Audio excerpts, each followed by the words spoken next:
Hello friends, मैं वैष्णवी। मैं आज जो नाटक पढ़ने वाली हूँ वो नाटक है हमारी ध्रुवस्वामिनी नाटक। ठीक है। और इसकी प्रकाशन वर्ष की अगर हम बात करें तो इसका प्रकाशन वर्ष है 1933 और ये कुल 3 अंकों में विभक्त है ये नाटक। ठीक है। और ये जो है ना एक ऐतिहासिक नाटक है, यानी हिस्टोरिकल नाटक है। और ये नाटक जो है ना वो हमारे इतिहास को बताता है। ठीक है। और प्रसाद जी की अगर हम बात करें तो वो 3 ऐतिहासिक नाटक जो है वो लिखे हैं और तीनों उनका ऐतिहासिक नाटक जो है वो हमारे सिलेबस में लगी हुई है। पहली नाटक है उनकी स्कंदगुप्त। ठीक है, जिसका प्रकाशन वर्ष है 1928। दूसरी नाटक है हमारी चंद्रगुप्त, जिसका प्रकाशन वर्ष है 1931। और तीसरी नाटक है उनकी ध्रुवस्वामिनी, जो कि 1933 में आई थी। ठीक है। और उसी नाटक को मैं अभी पढ़ने वाली हूँ।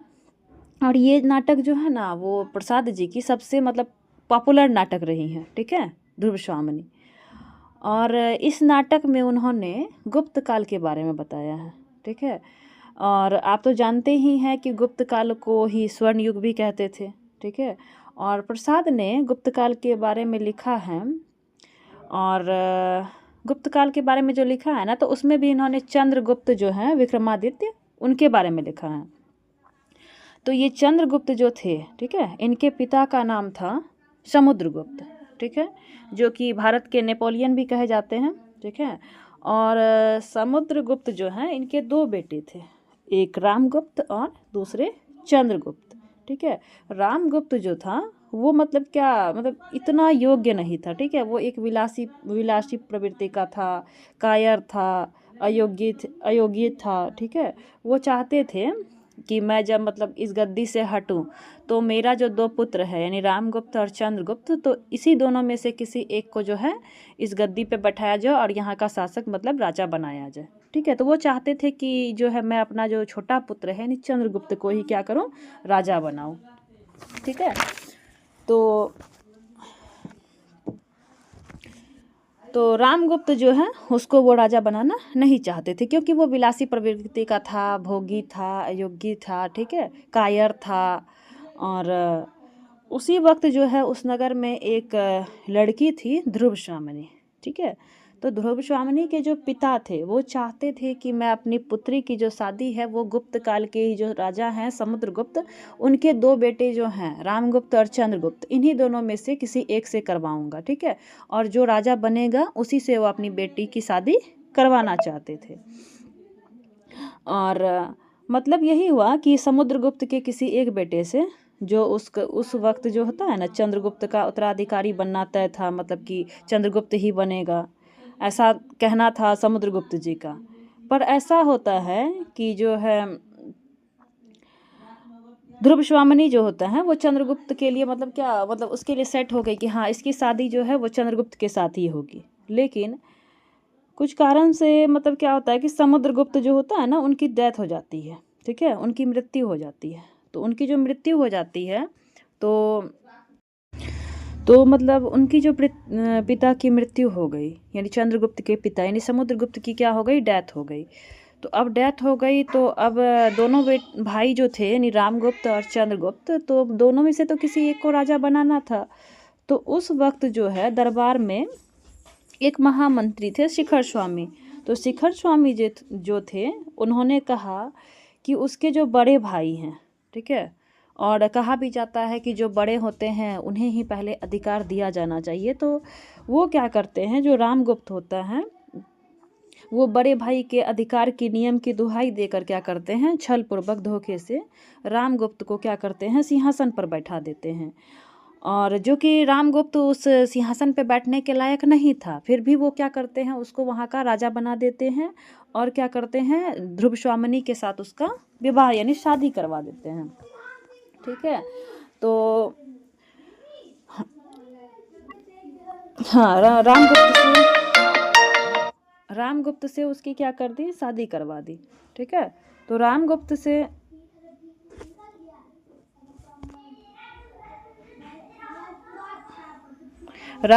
जैसे ही शादी करवाए तो वो रामगुप्त जो था कायर था, विलासी था, आचरणहीन था, अयोग्य था। और ध्रुवस्वामिनी जो है वो अपने पति को बिल्कुल भी पसंद नहीं करती थी। ठीक है। और अब भी उसके मन में जो होता है ना चंद्रगुप्त के लिए ही प्रेम भाव था, ठीक है। उसकी शादी तो हो गई रामगुप्त के साथ, लेकिन उसके अंदर जो है ना चंद्रगुप्त के लिए ही प्रेम भाव था। और इसमें क्या होता है कि इस नाटक का जो बैकग्राउंड की अगर हम बात करें तो रामगुप्त जो है ना वो हमेशा औरतों से ही घिरा रहता था, ठीक है। उसे अपने पत्नी यानी ध्रुवस्वामिनी पर शक है, ठीक है। उसे ऐसा महसूस होता था कि जो है ना ध्रुवस्वामिनी जो है ना वो मुझसे प्रेम नहीं करती है, कहीं ना कहीं इसके मन में अभी भी जो है ना चंद्रगुप्त के लिए ही प्रेम भाव है। तो ये शक इसके मन में होता है। ये क्या करता है, ये अपनी मतलब जो होता है ना मन की शंका को दूर करने के लिए ये क्या करता है, उसके साथ जो होता है ना एक दासी को रहने के लिए बोलता है, ठीक है। बोलता है कि तुम ऐसा करो, तुम मेरी बीबी के मन की बात यानी ध्रुवस्वामिनी के मन की बात जानने के लिए जो है तुम उसके साथ जो है ना गूंगी बनकर रहो। खड्गधारणी को वो भेजता है, बोलता है कि तुम कुछ मत बोलना, तुम उसके सामने एक गूंगी की तरह बनकर रहना और तुम उसकी मन का जो होता है ना हाव भाव का पता लगाना। तो वो क्या करती है दासी, वो मतलब कुछ भी नहीं बोलती है, ठीक है। वो उसके पीछे पीछे हमेशा लगी रहती है ध्रुवस्वामिनी के पीछे, और उसका मन का जो भाव होता है ना वो जान लेती है खड्गधारणी, ठीक है। गूंगी बनी हुई हमेशा उसके आगे पीछे घूमती है, और वो चालाकी से क्या करती है कि इस बात का पता लगा लेती है कि सच ये बात सही है कि जो है ध्रुवस्वामिनी कहीं ना कहीं चंद्रगुप्त से प्रेम करती है। तो वो ये बात आकर क्या करती है, रामगुप्त को बता देती है, ठीक है। और उसे जो डर लगा हुआ रहता है कि जो मेरे अंदर शक था वो बिल्कुल सही निकल गई, ठीक है। सच में इसके मन में जो है अभी भी चंद्रगुप्त के लिए प्रेम भाव है। और तो जब ये बात रामगुप्त को पता चलती है तो उसे हमेशा डर लगा रहता है कि अरे ये तो प्रेम उससे करती है, ऐसा ना करे कि इधर तो हमसे शादी कर ही ली है और दोनों तरफ से मिलकर, ठीक है, ये मुझसे जो है ना मेरा राज्य ना हड़प ले, ठीक है। इसी डर से ये क्या करता है, अब इसे हमेशा लगता है कि इससे कैसे पीछा छुटकारा पाया जाए। तो ये क्या करता है कि मुझसे हड़प ना ले ये राज्य, मतलब इसको तो पता है कि ध्रुवस्वामिनी को कि ये राज्य तो संभालने लायक है नहीं, हमेशा विलासिता में ही डूबा रहता है। इसे अब तक ये भी खबर नहीं है कि इसका सकराज, ठीक है, जो कि उसके शिविर को क्या करता है, उसका दुश्मन है सकराज, ठीक है। वो क्या करता है पूरे शिविर को घेर लेता है चारों ओर से, ठीक है। जब वो घेर लेता है तो उसके पास कोई रास्ता नहीं होता है रामगुप्त के पास। तो वो क्या करता है कि अब उससे वो कैसे डील करेगा, ये तो कायर है, किसी के सामने जाना नहीं चाहता है, युद्ध तो करना नहीं चाहता है। तो ये क्या करता है, सकराज इसके सामने 2 शर्त भिजवाता है, ठीक है। वो चारों ओर से घेर लिया है और 2 शर्त भी रखता है। 2 शर्त ये रखता है कि अगर मैं तुमसे संधि करूँगा, ठीक है, यानी बातचीत करूँगा, तो 2 शर्तों पर करूँगा। मेरी पहली शर्त है कि तुम्हारी बीबी चाहिए। सकराज क्या करता है, रामगुप्त से उसकी बीबी मांगता है। और साथ में जो हमारे सामंत जो हैं सरदार, ठीक है, सामंत मतलब कि सरदार जो हैं हमारे मगध के जो सरदार हैं,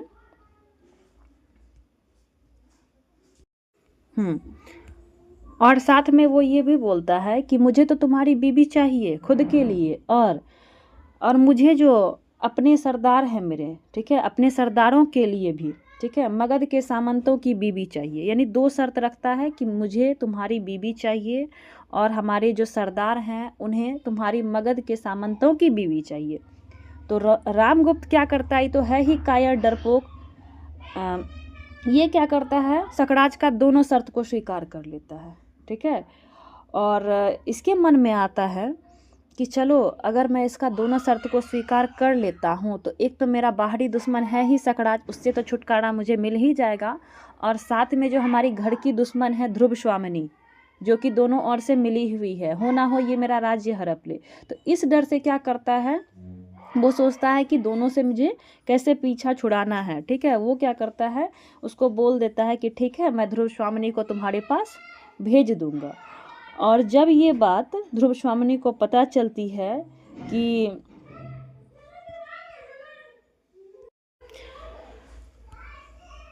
जब ये बात उसको पता चलती है ध्रुवस्वामिनी को कि मतलब उसके पति जो हैं रामगुप्त वो उसे सकराज के पास भेजने के लिए तैयार हैं और उससे संधि करने वाले हैं, और मुझे मतलब उनके पास सौंप देंगे। तो ये चीज़ ध्रुवस्वामिनी को बिल्कुल भी पसंद नहीं होती। वो क्या करती है, वो कहती है कि यदि ये गुप्त साम्राज्य जो है, वो कहती है कि ये जो गुप्त साम्राज्य है रामगुप्त तुम्हारा, क्या ये स्त्री संप्रदाय से ही आगे बढ़ा है क्या? तो ध्रुवस्वामिनी जो है वो जानना चाहती है कि रामगुप्त ने सुख के साथ दुख में, हाँ वो मतलब जो उसके साथ शादी किया था, तो उस मतलब जो वो अग्निदेव के सामने जो वो शादी किया तो उस टाइम वो क्या प्रतिज्ञा किया था कि मैं तुम्हारे दुख सुख हर सिचुएशन में मैं तुम्हारे साथ रहूँगा। तो वही प्रश्न अभी ये रामगुप्त से कर रही है कि रामगुप्त, अच्छा तुम ये बताओ कि जब तुम मेरे साथ उस दिन अग्निदेव के सामने जो वादे किए थे कि मैं सुख और दुख दोनों में तुम्हारे साथ रहूँगा, ठीक है, ये प्रतिज्ञा तुमने अग्निदेव के सामने क्यों खाई थी? क्यों तुमने ये कसम खाई थी कि मैं तुम्हारा साथ दूंगा? और जब वो कायर जो अपने दुश्मन से मुकाबला नहीं कर सकता, ठीक है, तो हाँ, और जो अपनी बीवी को दुश्मन के हाथों में सौंप रहा है, कायर रामगुप्त बोलता है, ठीक है, मतलब ये बोल रही है कि कैसा तुम मतलब विलासी राजा हो, ठीक है, जो अपनी बीवी को दूसरों के हाथों सौंप रहे हो। उस दिन तुमने पुरोहितों के सामने, अग्निदेव के सामने ये प्रतिज्ञा की थी कि मैं हमेशा तुम्हारा साथ दूंगा, और आज जब बारी आई है हमारी सुरक्षा की तो तुम मुझे मतलब मेरी सुरक्षा की जगह तुम क्या कर रहे हो, उल्टा मुझे दूसरों के पास सौंप रहे हो। तो ये बात से मतलब ध्रुवस्वामिनी इसके आगे बहुत गिड़गिड़ाती है, बहुत मतलब इससे बात करने का कोशिश करती है कि मुझे मत भेजो, मुझे मत जाने दो। तो भी रामगुप्त जो है वो नहीं मानता है, ठीक है, और बोलता है रामगुप्त कि मैंने कोई प्रतिज्ञा नहीं की थी, ठीक है, जिस दिन हमारी शादी हुई थी उस दिन मैंने क्या किया था कि शराब पी रखा था, और पुरोहितों ने ना जाने क्या क्या पढ़ दिया, मैंने हाँ में हाँ मिला दिया, तो मैंने कोई कसम वशम नहीं खाई है। ये सीधा इनकार कर देता है। ध्रुवस्वामिनी बोलती है कि तुमने कसम खाई थी मेरे साथ देने की, तुमने अग्निदेव के सामने मेरे साथ जो वादे किए थे, तुम क्यों मुकर रहे हो अभी? तो बोलता है कि नहीं, मैंने शराब पी रखा था, मैंने कोई वादे नहीं किए, पुरोहितों ने पता नहीं क्या क्या पढ़ा और मैंने बस हाँ में हाँ मिला दिया, ठीक है। तो ध्रुवस्वामिनी क्या करती है, रामगुप्त से बहुत अनुरोध करती है। जब वो नहीं मानता है तो वह क्या करती है कि निर्णय लेती है कि वह आत्महत्या करेगी। देखती है कि अब जब ये नहीं मान रहा है तो क्या करे, तो वो क्या करती है, अपना कृपाण निकालती है और रामगुप्त के सामने ही वो जैसे ही निकालती है तो रामगुप्त को लगता है कि ना वो मुझे मारने वाली है। वो क्या करता है, चिल्लाने लगता है, हत्या हत्या, दौड़ो दौड़ो, चिल्लाता है वो भाग जाता है। तभी वहाँ पर चंद्रगुप्त क्या करता है, वो आ जाता है। तो जैसे ही चंद्रगुप्त आता है तो वो सभी बातों उसको पता चल जाती है कि क्या हो रही है यहाँ पे। तो वो वादा करता है कि मेरा जिंदा रहते हुए आर्य समुद्रगुप्त के स्वर्गीय गर्भ दलित होना नहीं पड़ेगा। ये ध्रुवस्वामिनी को ये बात बोल रहा है। तो चंद्रगुप्त कहता है कि ध्रुवस्वामिनी जो है वहाँ नहीं जाएगी, बल्कि ध्रुवस्वामिनी बनकर मैं वहाँ जाऊँगा। ये बात वो वादा करता है ध्रुवस्वामिनी से और कहता है कि मैं जाऊँगा वहाँ, और मैं ध्रुवस्वामिनी का वेश धारण कर जाऊँगा। अगर मैं जीत गया तो कोई बात नहीं, अगर मैं हार गया तो तुम्हें जैसा सही लगे वैसा करना। ध्रुवस्वामिनी जो है वो प्रेम भाव में आकर चंद्रगुप्त से कहती है कि मैं भी तुम्हारे साथ चलूँगी, ठीक है। और ये दोनों तो यहाँ से जाने के लिए अब तैयार है। तो वहाँ जो सकराज का था मैसेंजर, यानी कि उसका समाचार जो देता था, उसको पहुँचाता था, ठीक है, खिंगिल, वो पात्र था खिंगिल। तो खिंगिल क्या करता है, वो जाकर सकराज को समाचार देता है कि जो ध्रुवस्वामिनी आ रही है, ठीक है।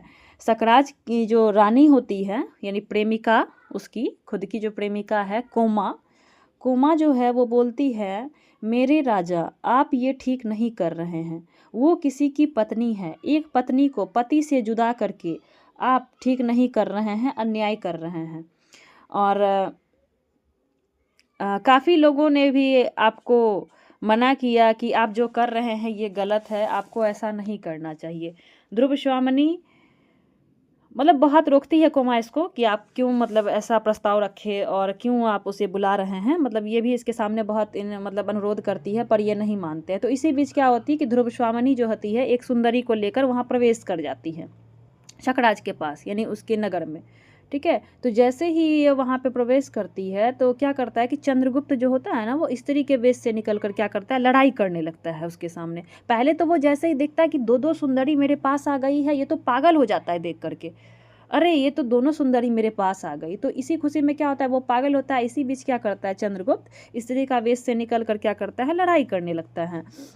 और वो क्या करता है, युद्ध में क्या करता है, सकराज को मार देता है चंद्रगुप्त। ठीक है। तो जैसे ही सकराज मरता है तो उसके बाद ये खबर रामगुप्त के पास जाती है, और रामगुप्त क्या करता है, वो भी फ़ौरन वहाँ पहुँच जाता है।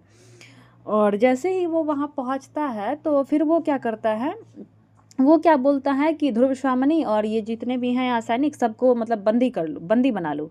ठीक है। तो ये चीज़ ध्रुवश्वामिनी को ठीक नहीं लगती है, और इसी चीज़ का मतलब फिर जो ध्रुवश्वामिनी को जो बंदी बनाया जाने लगता है, तो इसी बीच क्या होता है कि चंद्रगुप्त और रामगुप्त ये दोनों में फिर युद्ध स्टार्ट हो जाती है। ठीक है। तो इतने में क्या होता है कि दोनों भाई में लड़ाई होने लगती है, और चंद्रगुप्त कहता है कि जो अपनी बीवी की रक्षा नहीं कर सकता वो राज्य की कैसे रक्षा करेगा। ठीक है। तो फिर चंद्रगुप्त बोलता है मैं राजा बनूंगा। इतने में से एक सैनिक आकर, हाँ,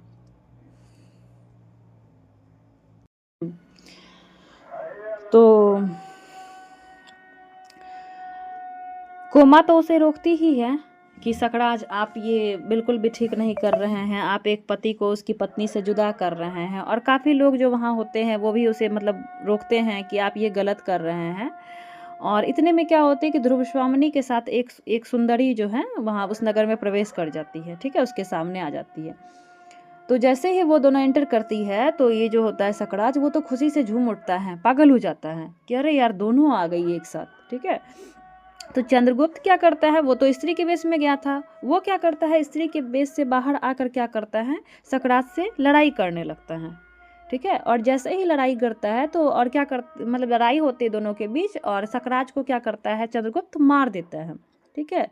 तो मतलब जैसे ही सकराज मरता है तो ये खबर रामगुप्त को पता चल जाती है, और रामगुप्त क्या करता है, वो भी वहाँ आ जाते हैं।